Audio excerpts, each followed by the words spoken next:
ඉතින් ඔබත් උසස් පෙළ අවසන් කරලා තිබෙනවා නම් ඔබට හැකියාව තිබෙනවා එළඹෙන මැයි 6 වෙනිදා කොළඹ විශ්වවිද්‍යාලයේ IBMBB ආයතනයට ගිහිල්ලා ඔබට හැකියාව තිබෙනවා වැඩිදුර විස්තර දැනගන්නට. ඒ වගේම මම මහාචාර්ය සමීර මහතාගෙන් අහන්න කැමතියි මේ උපාධිය රටේ සංවර්ධනයට දායක වෙන්නේ කොහොමද? ඔව්. ඇත්තටම ඒක තමයි අපි අන්තිමට බලාපොරොත්තු වෙන්නේ මොකක්ද කියන එකනේ සැබෑම ප්‍රශ්නය.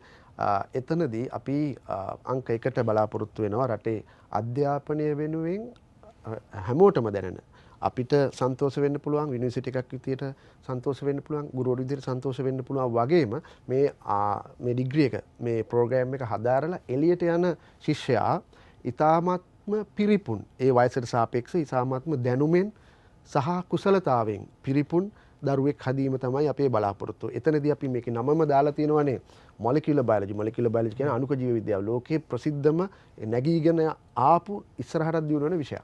ඒත් එක්කම ජෛව ව්‍යවසායකත්වය. ව්‍යවසායකත්වය කිව්වහම එකිනෙක කොටස් වලට අපිට කඩන්න පුළුවන්. මේක ඇතුලේ මේ ජෛව තාක්ෂණය, අණුක ජීව විද්‍යාව, එතකොට මේ ජෛව තාක්ෂණය ගත්තොත් එහෙම එක එක ශේෂ්ත්‍ර වලට බෙදෙනවා.